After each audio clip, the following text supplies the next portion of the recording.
ஆராய்ச்சி மையத்தினுடைய நிறுவனர் மற்றும் தலைவர், மதுரை வாழ் குமரி மாவட்ட நலச்சங்கத்தினுடைய நிறுவன தலைவர் சந்திரசேகர் அவர்கள் பெற்றுக்கொள்கிறார். இந்த சிறப்பு படியினை நம்முடைய தாம்பராசனுடைய மாநில துணைத் தலைவர் குருதி குடையாளர் இள அமுதன் அவர்கள் பெற்றுக்கொள்கிறார்.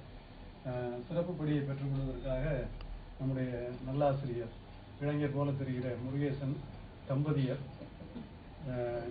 நம்முடைய அருமை நண்பர் மதுரை உலா நற்பணி மன்றத்தினுடைய பொருளாளர் கிருஷ்ணமூர்த்தி அவர்கள், அன்பிற்குரிய நம்முடைய இன்னொரு முருகேசன் இன்னைக்கு நிறைய அவர் ரொம்ப ஃபேமிலியர், காலையில் ஆனால் தினம் ஒரு பாட்டு போடுவார்.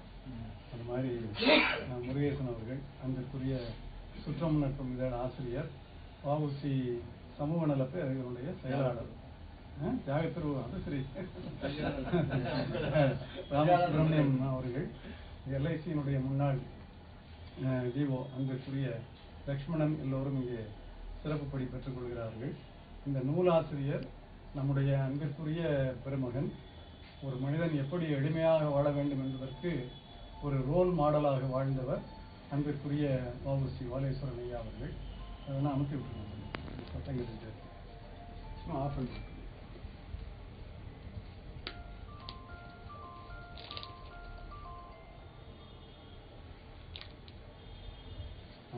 எப்படி எளிமையாக வாழ வேண்டும் என்பதற்கு ஒரு ரோல் மாடல் வஉசி வாலேஸ்வரன் ஐயா அவர்கள். அவருடைய திருமகள் மரகத மீனாட்சி ராஜா அவர்கள் இந்த நூலை தொகுத்து மிக அரும்பாடுபட்டு இதற்கு விலை வைக்கணும் அப்படின்னா நான் இலவசமாகவே கொடுப்பேன் அப்படின்லாம் சொன்னாங்க. இலவசமாக கொடுக்குறேன்னா அடிக்கடி புத்தகம் போடலாம், அப்படி இருக்கக்கூடாது. எதையுமே இலவசமாக கொடுப்பதை முடிந்தவரை நாம் தவிர்க்க வேண்டும். ஏன்னா இலவசமாக கொடுக்குற மாதிரி நூல் இல்லை. மெய்யறம் என்பது இளைஞர்களை நெறிப்படுத்துகிற ஒரு நூல். திருக்குறளில் ஜூஸ் பண்ணியிருக்கேன், நான் பார்த்தேன் ப்ரூஃப் ஆகும்போது.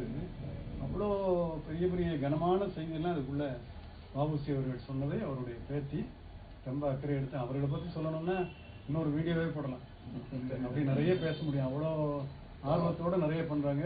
பிரெஞ்சு பேராசிரியராக பணியாற்றி இருக்கிறார்கள். இன்னும் நிறைய பணிகளை சமூக வலைதளங்களிலே பதிவு செய்து கொண்டிருக்கிறார். இவர்களுடைய இல்லத்தரசர், வழக்கமாக இல்லத்தரசியாருன்னா எல்லாரும் சொல்லுவோம், இல்லத்தரசர் பாருங்க எப்படி ஜோரா, எனக்கு இங்கேயே வளர மாட்டேங்குது. அவர் விளம்பர மீட்ட பார்த்தா திரு ராஜா அவர்கள், இசைக்கு ராஜா இல்ல சாத்தையா ராஜா, பார்த்தீங்களா சாத்தையா ராஜா அவர்கள் நான் ரொம்ப காலம் அறிவேன். ஏன்னா அவங்களுடைய முதல் நூலை பிரேம்நிவாசம் நம்ம வெளியிட்டோம், ஞாபகம் இருக்கா? 15 ஆண்டுகளுக்கு முன்பாக பிரேம்நிவாசல் ரொம்ப எளிமையாக வைத்து நாம் அந்த நூலை பிரம்மாண்டமாக நடத்தினோம். அப்போ இருந்து திரு சாத்தையா ராஜா அவர்கள் அவங்க இதுக்காக பொள்ளாச்சியிலிருந்து இன்னைக்கு மதுரைக்கே வந்திருக்காங்க. இதை செய்கிறத நம்ம சும்மா செஞ்சிடக்கூடாது, ஒரு உருப்படியாக செய்யணும் அப்படின்னு. இவருடைய பணி தொடர வேண்டும். இந்த தேசத்திற்கான ஒரு பெரிய குடும்பத்தில், அதாவது இன்னைக்கு எல்லாரும் அரசியலுக்கு வந்து பெரிய ஆளாகிறான். இவங்க பெரிய ஆளாக இருந்து எல்லாத்தையும் இழந்து தமிழ் வளர்த்துருக்காங்க. இன்னைக்கு தமிழ் கூறும் நல்லுலகத்தில் தமிழை எல்லாரும் போர்வையாக போர்த்திக்கிறான் பாதுகாப்புக்காக, அல்லது தன்னை வளப்படுத்தி கொள்வதற்காக. ஆனால் இவங்க தமிழுக்காக, அதாவது வஉசி வெறும் விடுதலை போராட்ட வீரர் அப்படின்னா என்னை பொறுத்தவரையும் ஒப்புக்கொள்ள முடியாது. மிகப்பெரிய தமிழறிஞர், தமிழுக்கும் தொழிலாளருடைய நலனுக்காகவும் அவர் மாதிரி பாடுபட்டவங்கள நான் பேசினேன். எனக்குலாம் மயிர் கூச்சரியும், பல மணி நேரம் பேசுவேன். ஏன்னா அப்படிலாம் இருந்திருக்காருங்களா அப்படின்னு பார்க்குறதே வியப்பா. எங்கள் அப்பாலாம் சின்ன தப்பு செஞ்சால் பொறுத்துக்க மாட்டார், கையில் கிடைக்கிறத தூக்கி அடிப்பார். என்னென்னா இன்னைக்கெல்லாம் அப்படி அடித்தா வேணான்னு பையன் போயிடுவான். அப்படி இருக்கிற காலத்தில் அவ்வளோ நெறியாக வாழ்ந்தார்கள். அப்படிப்பட்ட ஒரு மகத்தான மனிதருடைய பேத்தி இந்த பணியை ஆற்றியிருக்கிறார்கள். இவருடைய பங்களிப்பு இந்த திருக்குடும்பம் இன்னும் உயர்ந்த நிலை பெற வேண்டும் என்று வாழ்த்தி இந்த நூலை வெளியிடுவதிலே